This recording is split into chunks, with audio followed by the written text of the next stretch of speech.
Merci Jésus. Oh, alléluia. Le titre du message de ce premier culte est « Ne sois pas naïf, le monde spirituel existe réellement ». S'il vous plaît, à la sonore, aidez-moi. Vous avez entendu que ma voix est un peu diminuée. Je tiens à m'excuser pour le léger rhume que j'ai. C'est un léger, c'est pas ça qui va nous empêcher de prêcher.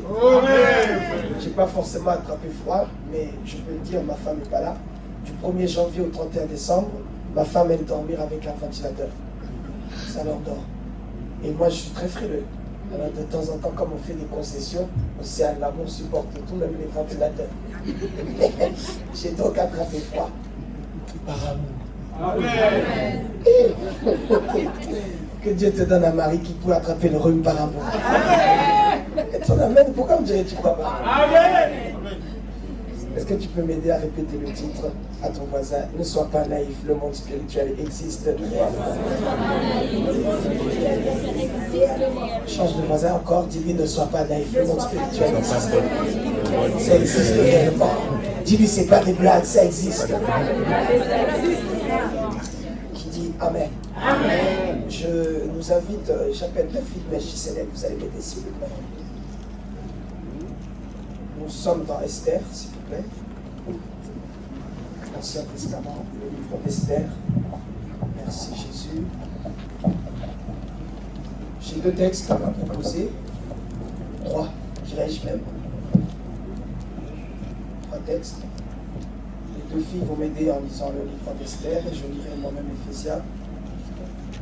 Nous commençons, s'il vous plaît, par Esther chapitre 3, versets 5 à 7. Esther 3, 5 à 7, 2 versets.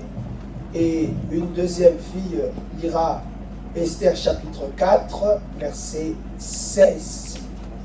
Nous bénissons le Seigneur qui nous donne cette grâce et cette responsabilité de parler devant vous ce matin. Qui dit Amen.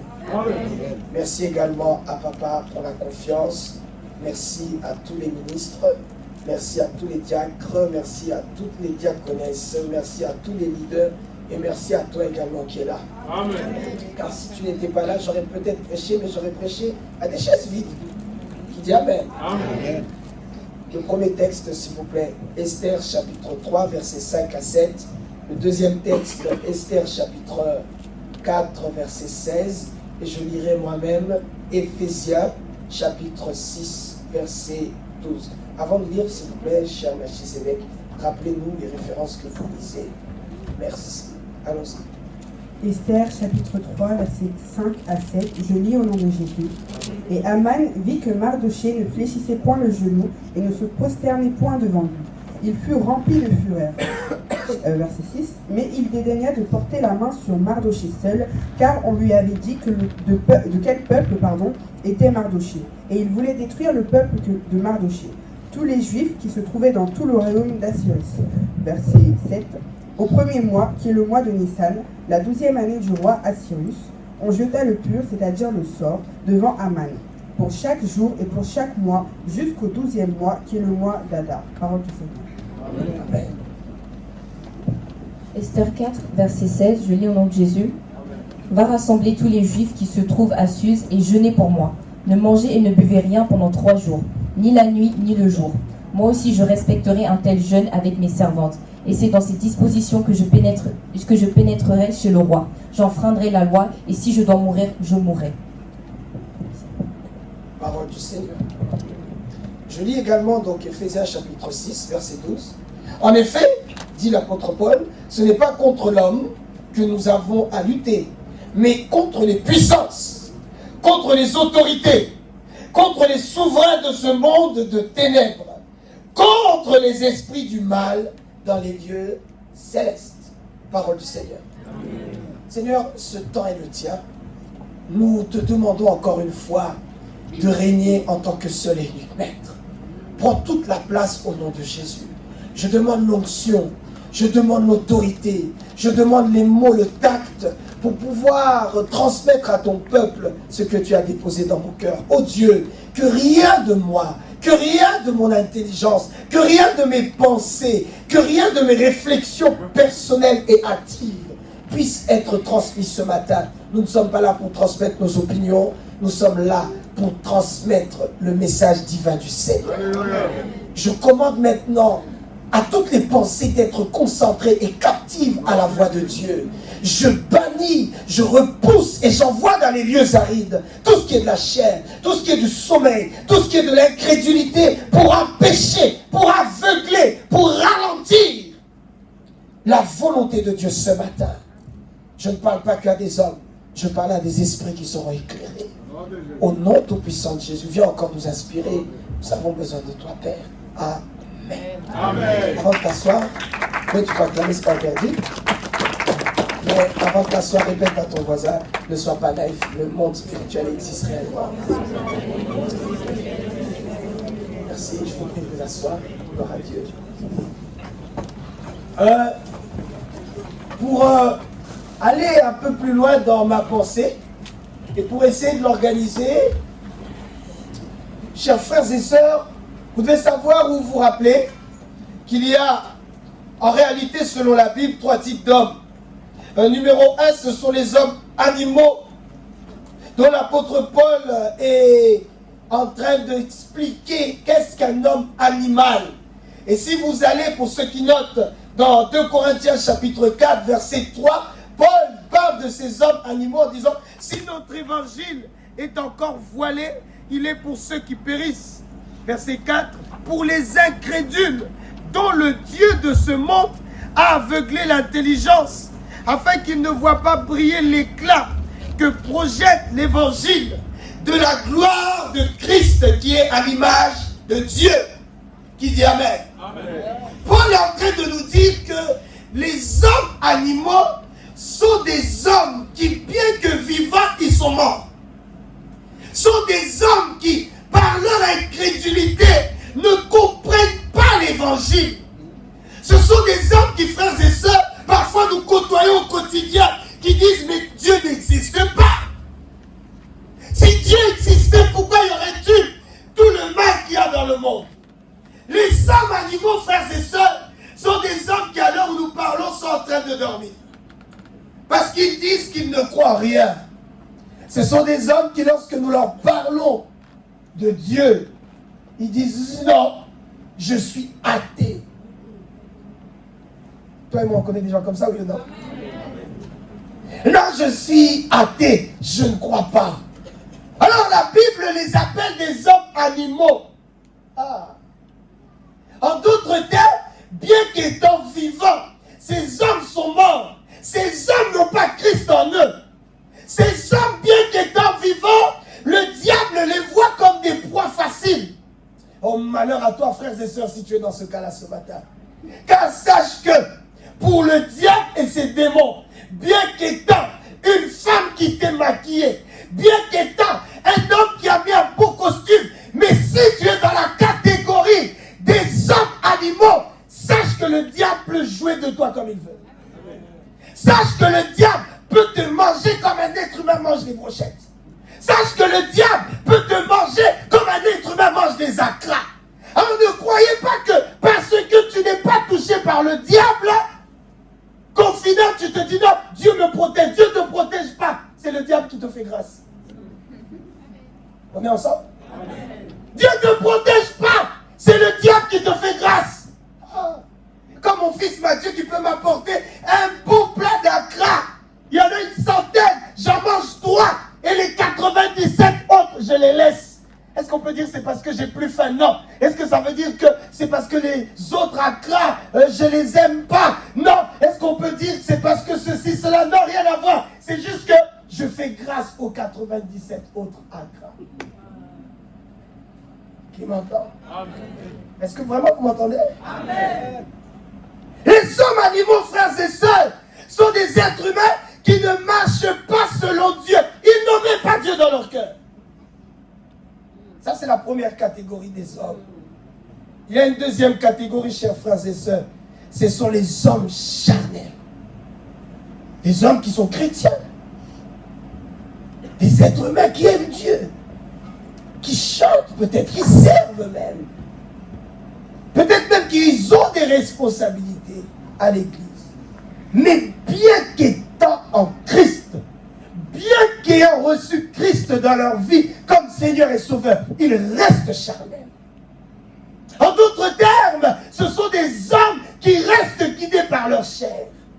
Oh, habituellement, quand je parle de cette catégorie-là, j'aime beaucoup attaquer ou me concentrer sur le péché. Mais là, l'Esprit me met à cœur, bien sûr que ces hommes charnels sont caractérisés, symbolisés par le fait qu'ils sont toujours dans le péché. Mais ils sont également symbolisés par le fait que, bien qu'étant en Christ, ils ignorent l'existence du monde spirituel. Ce sont des hommes qui essayent toujours d'apporter une explication logique aux choses. Frère, tout n'est pas logique. Amen. J'insiste sur ça. C'est mon message. Tout n'est pas logique. Tout ne s'explique pas par A1 plus B. Non. Tout ne s'explique pas par 1 plus 1 égale 2. Vous devez savoir, chers frères et sœurs, dans le monde que nous vivons, dans le monde actuel que toi et moi nous voyons, il y a un soubassement spirituel. D'où le titre de mon message de ce matin. Ne soyez pas naïfs. Le monde spirituel existe réellement. En malheur à quiconque qui croit que le monde s'arrête à ce que nous voyons. Frère, vous devez savoir que derrière ce que nous voyons, il y a un autre monde. Et un chrétien, frères et sœurs, doit être conscient de cela. Je parlais des hommes charnels parce que, bien qu'étant chrétiens, bien qu'ayant reçu Christ dans leur vie, parfois même prêchant, chantant, ayant des responsabilités, peut-être même ils sont déjà dans le ministère, mais ils sont encore remplis de chair. Ah, j'ai mal de voir des ministres de Dieu qui sont charnels. Comment un chrétien peut rester charnel, frères et sœurs? Comment un chrétien peut rester fixé sur ce qu'il voit? Il ne voit pas que derrière ce qu'il voit, il y a encore autre chose. Ce sont ce genre de chrétiens qui vont voir que, non, homme de Dieu, tel dimanche, l'affluence a connu une baisse à l'église. Il y a eu moins de fidèles que d'habitude. C'est simplement parce qu'il y a eu des problèmes de train. Alors, on veut expliquer les choses logiquement. Chers frères et sœurs, je le répète encore une fois, tout n'est pas logique. Tout ne s'explique pas. Alors, il y a eu moins de fidèles que d'habitude. Parce que la RATP et SNCF ont fait des grèves. Faux, frères et sœurs. Car vous verrez que malgré la grève, les hommes vont à l'école. Car vous verrez que malgré les grèves, les hommes vont au travail. Ils cherchent des moyens. Tu dois comprendre, frères et sœurs, derrière la grève, qui n'est au final qu'une conséquence, il y a une cause spirituelle qui retient le peuple chez lui. Là, je commence à prêcher. Derrière ce que nous voyons physiquement, il y a d'autres raisons spirituelles. Frère, le monde spirituel existe. Ce ne sont pas des histoires. Ce ne sont pas des balivernes. Ce ne sont pas des choses qu'on raconte pour pouvoir captiver le peuple. Non, le monde spirituel existe.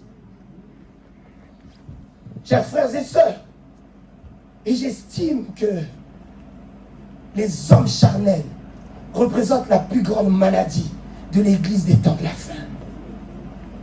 On croit que tout reste physique. On croit que tout s'explique par des raisons médicales, par des raisons géopolitiques. On croit que tout s'explique par des raisons scientifiques. Non, frères et sœurs, derrière le film que nous voyons, il y a un autre film. Derrière ce que tu vois là, il y a autre chose derrière. Il y a une main invisible mais présente qui agit et qui est en train de faire toutes ces choses. La troisième catégorie, ce sont les hommes spirituels. Et aujourd'hui, je suis venu avec ce fardeau-là. Que nous soyons tous des hommes spirituels. Oh, je n'ai que faire de votre âge. Je n'ai que faire de vos années dans la foi. Je n'ai que faire, frères et sœurs, de vos origines. Je n'ai que faire de ce que tu as prévu de faire après. Je n'ai que faire du nombre d'années que tu as dans la foi. Je n'ai que faire, frères et sœurs, peut-être tu es là pour la première fois, tu ne comprends quasiment rien à ce que nous disons. Je n'ai que faire de cela. Même si ton intelligence ne comprend pas, ton esprit m'entend. Oh, alléluia. Vos esprits m'entendent. Et ce soir, ce matin, je suis venu avec ce fardeau de me dire, le peuple qui est devant moi doit connaître une transformation, de passer de l'homme charnel à l'homme spirituel. Quelqu'un m'entend?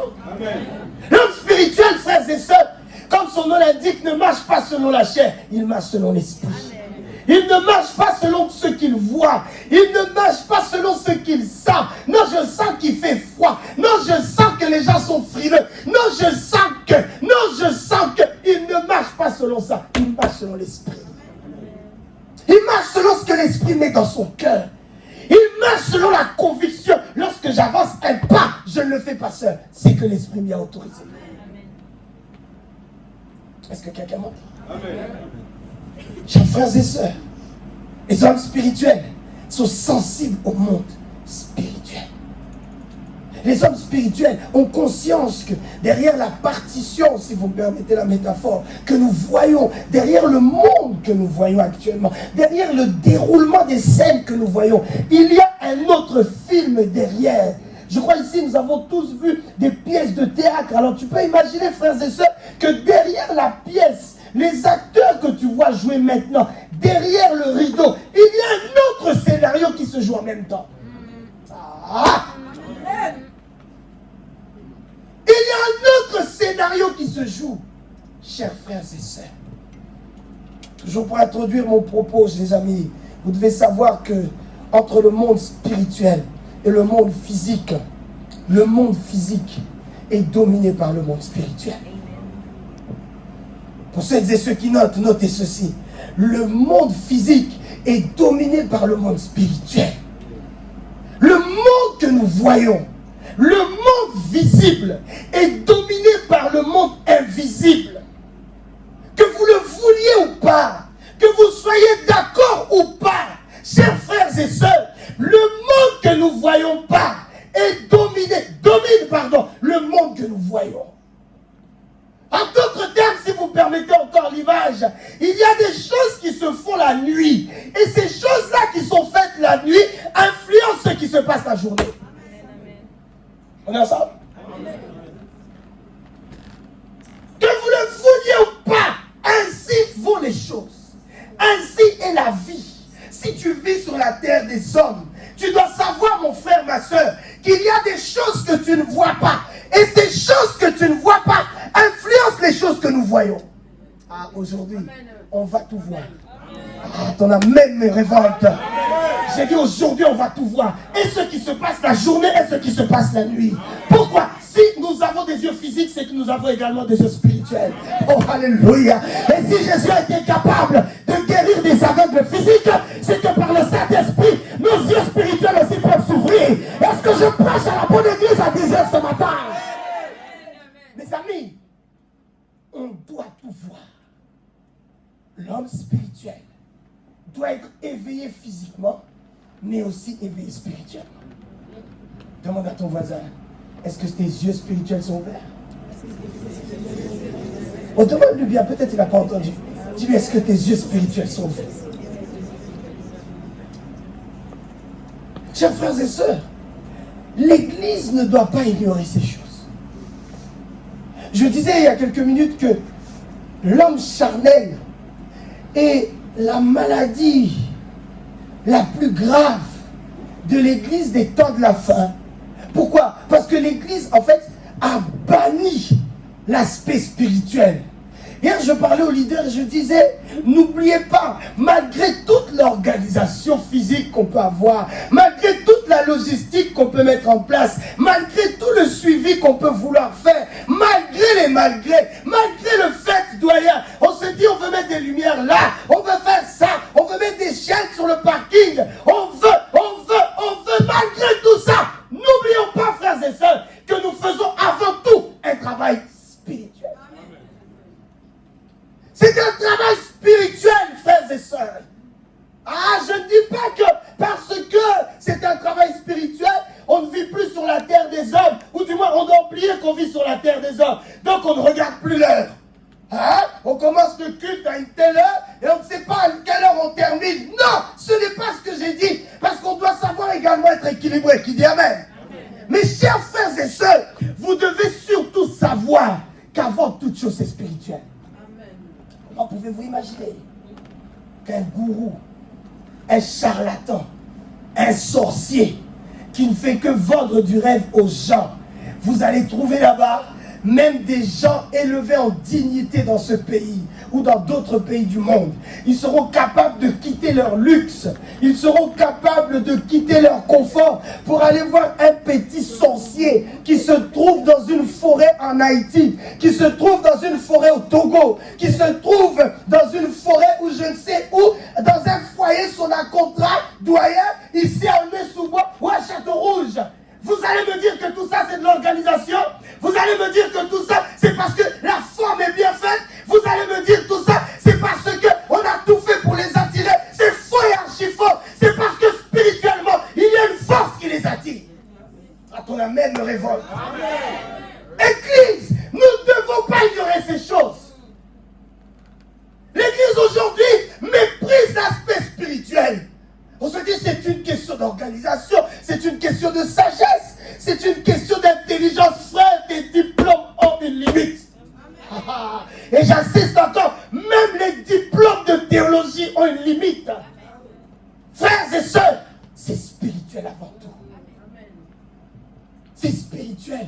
Et l'église de cette saison doit comprendre cela. Doit comprendre que spirituellement, il y a une partition qui est jouée. Oh, chers frères et sœurs, ne soyons pas méprisants, ne soyons pas ignorants du monde spirituel. Car, chers frères et sœurs, ce monde existe réellement. L'Église ne doit pas refuser cela. Et surtout, chers frères et sœurs, n'oublions pas que le diable n'a rien créé. Ainsi donc, même le monde spirituel n'est pas une création du diable. Le monde spirituel est une création divine. Oh, alléluia. Je disais, le monde spirituel est une création divine. Le diable n'a rien inventé. Ah, vous verrez, chers frères et sœurs, pourquoi je dis cela? Car vous verrez, lorsqu'un prédicateur prêche la repentance, prêche la sainteté, il prêche toutes ces choses, on dira c'est un vrai prédicateur, mais une fois qu'il entre dans les démonstrations spirituelles, les manifestations de l'esprit, on dira il est tombé. On dira non, là il a gaffé.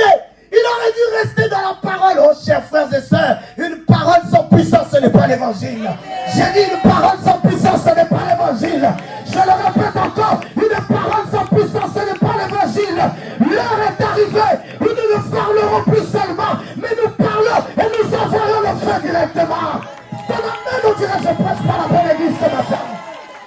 Le temps est arrivé où on ne fait plus que parler des versets bibliques. Amen. Le temps est arrivé où tu donnes le verset, le feu descend. Le temps est arrivé où tu dis un mot et la chose s'accomplit. Le temps est arrivé, chers frères et sœurs. Mais pour cela, Église, nous ne devons pas mépriser, ignorer le monde spirituel. On ne doit pas le bannir. On ne doit pas se dire, les manifestations, non, c'est pas une bonne chose. Non, éthiquement parlant, nous dans notre confession, profession de foi, nous sommes contre toutes ces choses. Les prophéties, mais de quelles prophéties vous parlez? Les prophéties, ça n'existe plus. Les rêves, les sons, ça n'existe plus. Dieu ne parle plus comme ça. Maintenant, Dieu nous parle au travers de sa parole. Et vous verrez surtout dans ces endroits-là, tout est calme. Personne ne crie. L'homme de Dieu a son discours, son sermon qu'il doit lire. Pourquoi? Parce qu'on ne doit pas trop dépasser. Si on dépasse trop, nous serons en retard pour boire notre café. Parce qu'après ça, le culte, on a l'habitude de boire notre petit café. Et après à midi, nous buvons, nous mangeons tous ensemble autour de la table. Et on boit un peu de vin, un peu, pas beaucoup, un peu de vin. Paul dira, ne vous enivrez pas d'alcool. Mais c'est un peu, ce n'est rien du tout. Je refuse d'être ce genre d'homme de Dieu. Ah non. Vous qui mangez, mangez bien. Vous qui vous gavez, gavez-vous bien. Mais je crois qu'il y a une église spirituelle qui est en train de se lever. Amen. Il y a une armée d'hommes et de femmes qui sont avant toute chose spirituelles, qui est en train de se lever. Car frères et sœurs, si tu es spirituel, tu comprendras que l'heure n'est pas toujours à manger. L'heure n'est pas toujours à boire. Il y a un temps où l'heure est à jeûner. Oui, il y a un temps où l'heure est à veiller. Il y a un temps où les combats, comme dit l'apôtre Paul, tu dois comprendre que nous n'avons pas lutté contre la chair et le sang, mais nous luttons contre les autorités. Et les autorités,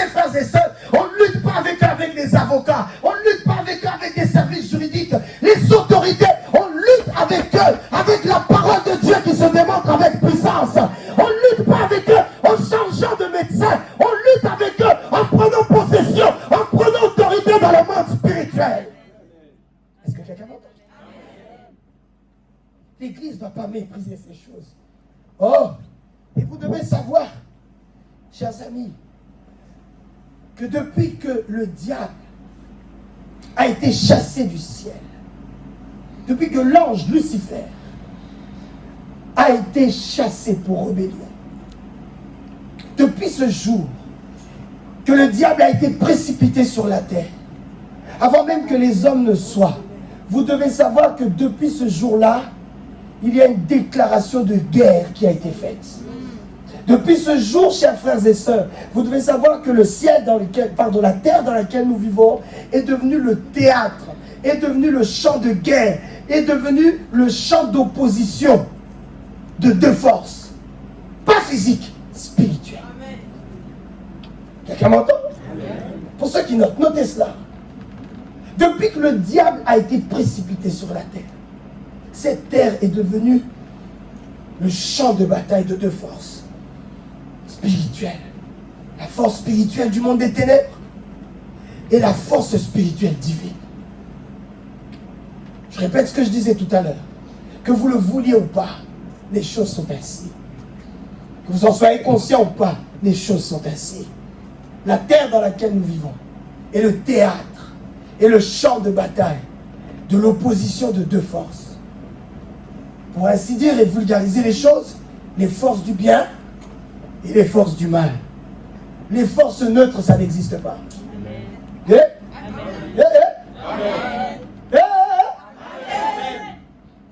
Les forces neutres, non, moi je suis la Suisse. Frère, spirituellement, ça c'est physique. Hein. Spirituellement, la Suisse, ça n'existe pas. Pourquoi je dis la Suisse? La Suisse n'est jamais rentrée en guerre. La Suisse a toujours été un pays neutre. Ouais, toujours neutre. La Suisse a toujours été au milieu, en disant non, nous ne faisons rien. Nous ne voulons pas des problèmes. C'est triste, merci Seigneur. Parce qu'aujourd'hui, il y a des chrétiens suisses. Dis-moi, amen, je veux dire quelque chose. Des chrétiens qui disent non, moi j'aime pas les problèmes. Hein. Alors, si toi tu es dans ce cas de figure, laisse-moi te choquer. Sache qu'en enfer, il y a une liste des personnes à abattre. Et l'ennemi public numéro 1 en enfer, il y a ta photo à toi. Ouais. Si vous ne le saviez pas, je vous l'annonce. C'est pas une photo de famille, c'est ta photo à toi. Je vais encore plus loin. Sache que le diable a mis en toi un GPS qui fait que partout où tu pars, il sait que tu es là. Il te suit à la trace. Il te suit à la trace. Vous qui voulez être encore une fois des chrétiens au milieu, en disant je ne veux pas de problème. Hein. Là-bas, je ne veux pas de problème. Hein? C'est ça encore les chrétiens charnels. Voici encore un critère. On ne veut pas de problème. On ne veut pas déranger le diable. Ah, il est là-bas. Je ne veux pas le chasser. J'ai écouté quelqu'un dernièrement qui m'a fait bondir depuis ma chaise. Car je le regardais depuis mon téléphone. Un homme de Dieu qui dit à son peuple, non, chers frères et sœurs, les démons, il ne faut pas les chasser, car quand tu les chasses, sache que quand ils partent, ils reviennent. Oh. Donc quand tu le vois, fais comme si tu ne l'as pas vu. Oh. Frères et sœurs, faites attention à tout ce qui est nouveau. Faites attention au nouvel évangile. Dis-moi, mais je veux dire quelque chose. Faites attention aux pasteurs, aux prophètes et rhumatologues. Qu'il faut toujours rajouter des rémas sur les rémas. Qu'il faut toujours rajouter des révélations sur les révélations. Savez-vous qu'il y a certaines révélations qui sont sorties? Même le Saint-Esprit est étonné. Ça c'est tout ça. Frère, attention à ces choses. On ne négocie pas avec le diable, on le chasse. Ton amen. J'ai dit on ne joue pas avec le diable, on le chasse. Ah. Attends, frère, tu veux changer l'évangile? Voici les miracles qui accompagneront ceux qui auront cru. À mon nom, vous chasserez les démons. Mais non, frère, toi qui dis ça, ce verset, tu l'as mis où? Moi, des choses comme ça, je peux te taper. Je peux te chiffrer pour ton bien. Car frère, tu ne peux pas dire ça. Non, on ne veut pas de problème. Homme de Dieu, n'influençons pas notre peuple à faire des prières d'imprécation. Non. Jésus dira, si on vous tape à la joue droite, donnez la joue gauche. Évangéliste, où avez-vous mis ce verset? Et moi, si je te réponds, où as-tu mis le verset où David donne des prières d'imprécation en disant, Père, combat tous ceux qui m'attaquent? Vous devez savoir, frères et sœurs, il y a un temps où nous demandons la grâce de Dieu, mais également un temps où lorsque les démons jouent de ta vie, où tu en as plus qu'assez, tu dois t'énerver, ce n'est pas un péché, c'est une seule colère. Ton amen, j'aime pas du tout. Tu dois être animé d'une seule colère. Même Dieu s'est mis en colère. Même Jésus s'est mis en colère en chassant les commerçants du temple, frère. Alors je refuse cette vie chrétienne où on laisse tout. On est tolérant sur tout. Ta fille de 16 ans ne fait que découcher. Elle t'amène une grossesse. Non, je ne me fâche pas. Non, je laisse les choses se faire. Frère, tu dois te réveiller, mais pas que physiquement, c'est d'abord spirituel. Restez au deuxième culte. Je vais chasser tous les petits copains anticipés de ma fille avant qu'ils viennent. Je les chasse déjà spirituellement avant qu'ils viennent physiquement. Vous n'avez pas compris cette chose, j'ai compris. J'ai l'impression que vous n'avez pas compris. Avant qu'ils n'arrivent à 17 ans. Aujourd'hui, alors qu'elle n'a pas encore 4 ans, je les chasse déjà aujourd'hui. My God. Qui va se présenter à 17 ans? Il va voir bien qu'elle est belle, bien qu'elle est séduisante, bien qu'elle est intelligente, tout comme son père. Mais à l'âge de 17 ans, elle ne peut pas y toucher. Pourquoi? Je l'ai déjà marqué ici du son du sang. Je l'ai déjà marqué. Frère, c'est spirituel. C'est spirituel avant toute chose. Et l'Église ne doit pas ignorer cela. Il y a une lutte. Cette lutte est toujours présente. Frère, ne soyons pas des hommes animaux. Ne soyons pas des hommes charnels. Mais soyons des hommes spirituels. Amen. Pour aller jusqu'au bout de mon image en disant, pour tous les chrétiens qui ont peur, qui se disent, non, je ne veux pas que le diable me fasse du mal, donc je ne chasse pas les démons, et les envoyer en enfer. Et comment je peux les chasser? Si je les chasse, ils vont revenir. Je ne veux pas de problème. Chers frères et sœurs, même si le diable t'a désigné comme ennemi public numéro 1 en enfer, sache que tu as une protection que le diable ne peut pas vaincre. Tu as le nom de Jésus en toi. Ah oui, chers frères et sœurs, permettez-moi d'équilibrer mon message, car je ne suis pas un prédicateur de la parole, du moins, je ne suis pas un prédicateur de la peur, je suis un prédicateur de l'évangile. Et l'évangile, ce n'est pas la peur, l'évangile, c'est la puissance en Jésus-Christ. Alléluia. Même si le diable est à nos trousses, même si les Égyptiens sont à nos trousses, Dieu va opérer un miracle, et la mer rouge se fendra en deux, et lorsqu'elle se recouvrira, les Égyptiens que nous verrons, nous ne les verrons plus jamais au nom de Jésus. Frères et sœurs, l'Église ne doit pas ignorer cela. Dis-moi amen et j'avance.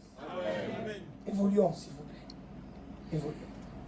L'histoire que nous avons lue, j'ai eu beaucoup de mal à choisir quelle histoire. Parce que la Bible de Genèse Apocalypse, frères et sœurs, il n'y a que les hommes charnels qui vont croire que de Genèse Apocalypse, c'est l'histoire d'un peuple. Et voilà, et puis ensuite Dieu a décidé, soi-disant, que tout le monde, cette fois-ci, devait être sauvé. Voilà, c'est une histoire historique, vous savez, homme de Dieu, je n'ai rien contre votre foi. Mais voilà, on reste terre à terre. Ce sont des choses connues. Après tout, la Bible est le livre le plus vendu au monde. Tu vois, des gens qui veulent réduire la Bible à un simple livre. Alors que la Bible est avant tout spirituelle. Malheur à quiconque va croire que la Bible n'est qu'une succession d'histoires. Frère, derrière les Écritures, il y a l'Esprit. Alléluia. Amen. Et du coup, donc, frère, j'ai eu du mal à choisir quelle histoire, parce qu'il y en a plusieurs. Au deuxième culte, je ferai tout vraiment pour aller pêle-mêle, trouver plusieurs situations, après quoi nous prierons. Mais pour ce premier culte, j'aimerais qu'on s'asseye sur l'histoire d'Esther. C'est les versets que nos sœurs ont lus à l'instant. On connaît tous l'histoire d'Esther, comment Esther est arrivée reine, et vous verrez, merci Seigneur, que même le fait qu'Esther soit devenue reine, c'est spirituel. Je m'explique. Un roi avait une femme. Le roi était à l'époque le roi le plus célèbre du monde. Nous connaissons tous cette histoire. le roi le plus puissant du monde connu de l'époque. Et un jour, alors qu'il a invité ses alliés, d'autres rois, les princes des principautés et consorts, il veut, disons, montrer ô combien il est puissant, montrer ô combien il est généreux. Alors il offre de présents à tous ses invités. Ça, c'est une belle fête, hein. On t'invite, mais on te donne un cadeau. Moi, j'aimerais bien avoir des fêtes comme ça. Tu as tellement, tu dépenses pour inviter les gens, mais tu leur donnes aussi des cadeaux. Qui dit Amen. Et donc, il fait tout cela, et arrivé à un certain moment, il se dit, je vais montrer ma belle femme. Parce qu'il dit, malgré le beau royaume que j'ai, je veux montrer que j'ai une belle femme. Et ainsi donc, frères et sœurs, il appelle sa femme qui s'appelait Vashti. Et on envoie des serviteurs, des servantes, aller chercher Vashti. Et Vashti, je ne sais pas quelle mouche l'a piqué. Là où le roi, personnalité numéro 1 du royaume, l'appelle et lui dit, viens, tu n'as rien à faire, juste à venir montrer ta beauté. Vashti a dit non. Vashti a boudé. Frère, il y a des gens qu'on ne boude pas. Ah, je te dis la vérité. Il y a des gens qu'on ne boude pas. J'aime vous dire qu'il y a des fois, le train ne passe pas 2 fois dans ta vie. L'opportunité n'est qu'une seule fois. Et là, du coup, Vashti a manqué. Elle a raté son test. Et d'un coup, d'un seul, les mêmes personnes qui vont pour dire à Vashti, Vashti, va voir le roi. Elle dit non, je n'ai pas envie, quelle excuse elle donne. Peut-être Vashti a dit, j'ai mal aux pieds. Vashti a mis des talons. Ça, on parlera de ça à la prochaine réunion. Et Vashti dit non, venez bien. Elle ne veut pas aller voir son mari le roi. Et du coup, les mêmes personnes qui rapportent ça au roi, ils disent, roi, tu as vu la manière dont tu as manqué de respect, elle t'a déshonoré devant tout ce peuple. Cette femme, on doit lui trouver une remplaçante. Mon ami, personne n'est indispensable dans la vie. Amen. Amen. Je sens, il y a quelqu'un, son message, c'était juste cette phrase-là. Personne n'est indispensable dans la vie. Amen. Je passe. Et là, il y a un concours, pour paraphraser, qui est organisé. On dit dans tout le royaume, dans toutes les régions, et il donne quelques critères pour trouver la femme qui va remplacer Vashti la reine. Et ils disent, il faut qu'elle soit belle, de taille, de figure, etc. Et diront, il faut qu'elle soit vierge, il faut, qu'elle ait le sang royal. Bref, ils donnent plein de critères. Allez lire dans Esther 1, Esther 2. Et j'avance rapidement, vous verrez que nous arrivons à une partie où on dit que toutes les filles qui sont sélectionnées, avant qu'elles se présentent devant le roi, ces filles doivent être bichonnées, ces filles doivent être raffinées, ces filles doivent être préparées, ces filles doivent manger et boire d'une manière particulière, afin que lorsqu'elles se présentent devant le roi, qu'elles aient pas trop de poids, ni trop peu de poids, qu'elles aient le poids qu'il faut, etc. pour que quand le roi va voir, que le roi puisse dire, my God, voici cette fois-ci. Et vous verrez à l'Élysée que durant la préparation de toutes ces jeunes filles, elles toutes étaient préparées d'une manière. Mais Esther s'est mise à part. Il y a certaines choses qu'Esther n'a pas mangées. Il y a certaines choses qu'Esther n'a pas bu. C'est-à-dire que, hormis la préparation physique, Esther s'est également préparée spirituellement. Ah, je sens que le message, ça passe ou ça casse? Ça passe ou ça casse? Frère, tout le monde a le droit de manger quoi que ce soit. Mais tu dois savoir, toi en tant que chrétien, il y a des fois tu dois dire ventre, tu ne manges pas. Car le monde que nous voyons est un monde d'abord spirituel. Oh, une histoire est montée dans mon cœur. On raconte que, je crois dans les années 90 ou début des années 2000, vous connaissez très bien le concours des Miss qui a été lancé pour élire la Miss Univers. Et certaines Miss racontent qu'une fois dans leur hôtel, l'avant-veille avant l'élection de la Miss Univers, elles étaient en train de traîner dans les couloirs. Et elles racontent que dans le bas de la porte d'une des filles, on voit un serpent sortir de là. Quelqu'un dira, oh c'est le hasard. Ah bon? C'est le hasard. Comment se fait-il que cette même jeune fille, 2 jours plus tard, lors de l'élection, c'est elle qui gagne? Vous comprenez ce que je veux dire? Vous allez là-bas en étant préparé. Make-up, une préparation physique. Quelqu'un est parti avec une préparation physique, avec un soubassement spirituel. Quelqu'un est parti avec un soubassement spirituel. Frère, ne soyez pas naïfs. Le monde dans lequel nous vivons est avant tout spirituel. Et vous croyez que c'est le hasard? C'est ne pas le hasard. C'est que spirituellement, cette jeune fille avait une force. C'est que spirituellement, elle avait quelque chose qui l'a poussée. J'avance rapidement. Esther est préparée d'une manière particulière. Esther tape dans l'œil, disons, du roi. Et le roi lui tend son bâton, son sceptre. Et il dit, c'est toi qui seras ma reine. Qui dit amen? Amen. Esther avance. Et c'est l'histoire que nous avons lue à l'instant. Il y a un moment où un homme est rempli de fureur, est rempli d'orgueil. L'oncle d'Esther, qui s'appelait Mardoché, n'avait rien fait. C'était un simple portier. Le travail de Mardoché était d'ouvrir et de fermer la porte. Mais il se fait qu'un homme qui était à la droite du roi, qui était, on peut dire, la deuxième personnalité du roi, Aman est son nom. On ne comprend pas pourquoi il avait de la haine contre Mardoché. Frère, c'est ce genre de personne, tu ne lui as rien fait au travail. Il a plus de pouvoir que toi. Il est là depuis plus longtemps que toi. Il touche plus d'argent que toi. Tu ne comprends pas pourquoi il ne t'aime pas. Ce sont des personnes, peut-être même c'est lui qui t'a formé à ton métier. Du jour au lendemain, son langage change. Il te veut du mal. Frère, tous les Aman, nous allons les crucifier. Votre amen, on dirait que je ne prêche pas la bonne nouvelle. De toute façon, moi, on m'a toujours dit, évangéliste, toi tu es francophone, mais tu as le feu des anglophones. Si vous, francophones, vous ne voulez plus de moi, j'irai chez les anglophones. Je prépare déjà des voyages au Ghana. Si je trouve une église là-bas, doyen, quand je dis ha, l'église, ha, c'est fini, je ne viens plus. Qui dit amen? Frère, tous les amants de ta vie, nous allons tous les prendre au bois. On ne comprend pas. Moi, j'aimerais poser la question. Aman, mais qu'est-ce que Mardoché t'a fait? Quel esprit t'anime? Et chers frères et sœurs, quand vous lisez l'histoire, et Mardoché, et Esther étaient juifs. C'était les seuls qui étaient juifs. Pris de rage, pris de ruse, étant juifs, ils savent qu'ils ne doivent pas s'agenouiller devant un homme. Et pris de ruse, pris de malice, Aman vient chuchoter à l'oreille du roi. Il dit, roi, nous allons faire un décret. Lorsque la trompette sonnera, il faut que tout le monde s'agenouille devant toi. Et également, vous verrez, chers frères et sœurs, personne n'avait dit. Mais lorsque Aman passait quelque part, tout le monde s'agenouillait devant lui. Des gens sont partis reporter à Aman. Aman, nous on s'agenouille devant toi. Mais Mardoché ne s'agenouille pas.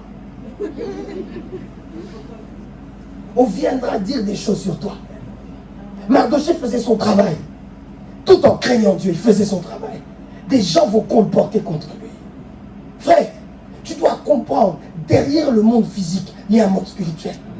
Oh, il y a peut-être quelqu'un ici frappé d'incrédulité, je pèse mes mots, qui dit, mais non, évangéliste, c'est la jalousie des hommes, c'est des choses qui ont comme ça, c'est comme ça, ben c'est des choses qui peuvent arriver, c'est des choses qui peuvent arriver à moi. Écoutez la suite de l'histoire. Et là, dans le décret, il dit, toute personne qui ne va pas s'agenouiller, que cette personne soit pendue au bois. Je pose encore ma question. Vous allez dire que ça c'est le hasard?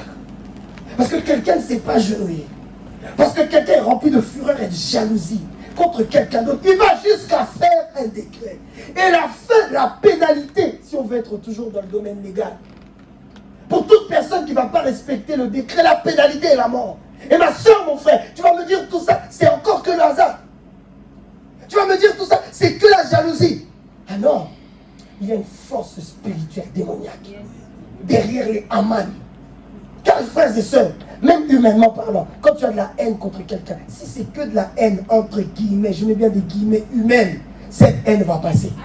Cette colère va passer. Vous passerez à autre chose.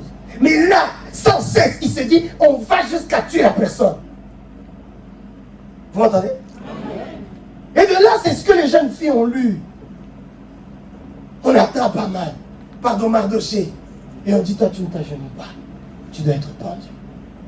Avant même qu'on l'attrape, vous verrez que Mardoché envoie des serviteurs, des messagers pour parler à sa nièce Esther. Il dit aux reines, toi peut-être tu ne sais pas, mais nous ici qui vivons comme des hommes normaux, ton mari a fait un décret. Ce décret-là dit que toute personne qui ne va pas s'agenouiller devant lui, devant sa statue ou quoi ou qu'est-ce, cette personne-là doit être pendue au bois. Qui dit Amen. J'avance rapidement. Et vous verrez, chers amis, que là, Mardoché, spirituel qu'il était, il comprend que ça ne doit pas rester entre nous. Il envoie un messager voir sa nièce. Sa nièce aussi spirituelle. Elle comprend que ce n'est pas physique tout ça. Elle dira, nous allons jeûner 3 jours et 3 nuits. Je vous pose la question. Comment un décret de loi, au lieu même d'aller directement voir le roi, elle dira, nous allons jeûner. Quel est le rapport? J'aimerais éveiller ton esprit spirituel. J'aimerais éveiller ta sensibilité. Frère, quel est le rapport? Quelqu'un est en train de se poser la question. Je viens de te poser la question aussi. Quel est le rapport entre l'opération que tu dois avoir dans quelques jours et de jeûner 3 jours avant? Quel est le rapport? C'est parce que tu dois comprendre. C'est d'abord spirituel. Amen. Ah, ton amen m'agace. C'est avant tout spirituel, Brian. C'est spirituel avant toute chose. Comment pouvez-vous imaginer? On te reçoit en entretien, doyen. Le DRH, après l'entretien, tu sens qu'il est satisfait. Normalement, l'entretien n'avait lieu qu'avec une personne. Il appelle déjà la personne qui est censée être ton chef. Sorte de dire que pour nous, tu es déjà dans notre société. Frère, toi, tu es parti comme ça. Tu es parti, tu as préparé ton CV. Tu es parti, tu as préparé ta lettre de motivation. Tu as préparé ton beau costume. Tu as préparé les choses physiquement. Alors, comme c'était que physique, tu verras que ça a un impact, mais un impact réduit. Qui m'entend? Alors, on appelle soi-disant ton futur patron. C'est limite, on est déjà prêt à te faire signer le contrat. Le jour même de l'entretien. Mais tu ne comprends pas qu'après toi, il y avait un autre candidat. Et ce candidat-là n'a pas été naïf comme toi. Même s'il n'a pas tes compétences, même s'il n'a pas ton CV, même s'il n'a pas tes relations, mais il est poussé par un esprit. Mauvais, mais un esprit. Comment tu peux imaginer le même DRH qui t'a dit à très bientôt? Il te fait un clin d'œil. Il te fait déjà visiter la société en disant votre bureau sera là, ceci, cela. Le même doyen qui t'a dit ça, quelques jours après, il ne te répond plus au téléphone. Dis à ton voisin, élève le niveau spirituel. Dis-lui, élève le niveau spirituel. Tu ne sais pas, après toi, quelqu'un est passé là. Ma soeur, toi tu mettais ton fond de teint pour mettre. Elle a mis un fond de teint que quelqu'un lui a donné. En disant, quand tu mets ce fond de teint, personne ne peut te dire non. Derrière la poudre, il y a un soubassement spirituel. Aujourd'hui, nous allons déloger tous les amen de nos frères. Mes amis, et ton patron qui t'avait dit, je te prends, du jour au lendemain, il t'a oublié. Du jour au lendemain, ton dossier disparaît. Du jour au lendemain, il n'arrive plus à prononcer ton nom dans sa bouche. Quelqu'un dira, c'est le hasard. Frère, je refuse de croire ces choses. Dans cette église, il n'y a plus de naïfs au nom de Jésus. Amen. Après toi, quelqu'un est passé. Il a mystifié. Il a fait des choses. Des petits sorciers, des petits de... Aujourd'hui, c'est fini. J'ai dit, aujourd'hui, c'est fini. Et il a floué l'intelligence de ce patron. Le patron t'a oublié. Le patron ne pense plus à toi. Vous me direz que c'est le hasard. Frère, ce n'est pas le hasard. Quelqu'un a travaillé l'esprit de ton patron. Mes amis, je ne pourrais pas tout dire. Restez au deuxième culte. Mais j'aimerais peut-être chuter rapidement en disant que, frères et sœurs, à toute cause spirituelle, il faut apporter des conséquences spirituelles. À tout problème spirituel, ne va pas dans les lois physiques. Il faut aller dans le terrain spirituel. C'est comme si, quand il y a quelque chose de spirituel, toi tu ne vas que dans la force, toi tu ne vas que dans le physique. C'est comme si vous ne jouez pas dans le même championnat. Permettez-moi l'expression. C'est comme si toi physiquement, tu joues en championnat national, mais tu ne comprends pas que le combat se joue encore plus haut dans le championnat, dans la Ligue 1, dans le championnat anglais. Donc c'est un autre territoire, c'est autre chose. N'employez pas des armes physiques pour un combat spirituel. À votre amen, je n'aime pas. N'employez pas des armes physiques. Tu étais bien à ton travail, tu étais bien au bureau, tes patrons t'aimaient. Du jour au lendemain, tu sens que tu n'as plus la faveur de tes boss. Tu n'as plus la faveur. Au contraire, ils te mettent des bâtons dans les roues. Au contraire, ils font tout pour te casser. Tu crois que ce n'est que physique. Tu commences même à culpabiliser. Qu'est-ce que j'ai fait, frère? Tu n'as rien fait. Il y a juste quelqu'un qui spirituellement est en train de te saboter. Malheur à quiconque, quelqu'un te sabote spirituellement, toi tu lui donnes des coups de poing. Frère, on ne tape pas un sorcier. Non, on ne tape pas un sorcier. On se donne rendez-vous la nuit. On se donne rendez-vous la nuit. Toi tu viens pour me toucher en étant un chat. Tu viendras cette fois-ci la nuit, tu trouveras le lion de la tribu de Juda. Je prêche par la bonne église, on dirait. J'ai dit, je prêche par la bonne église, on dirait. Je déclare et proclame tous les amants de vos vies, ils doivent être pendus à votre place. Toi, tu es Mardoché, tu ne seras pas pendu. C'est Aman, c'est Aman, c'est Aman, c'est Aman, c'est Aman qui sera pendu à ta place. À partir de maintenant, j'enlève tout aveuglement de tes pensées, j'enlève tout aveuglement de tes yeux spirituels, j'enlève tout aveuglement de cela, j'enlève. Si tu cries amen, que cela s'accomplisse au nom de Jésus. Comment j'aimerais dire en 5 minutes, nous partons les mains et nous déclarons que nos yeux s'ouvrent. On y va la paix, on y va, on y va, on y va, on y va.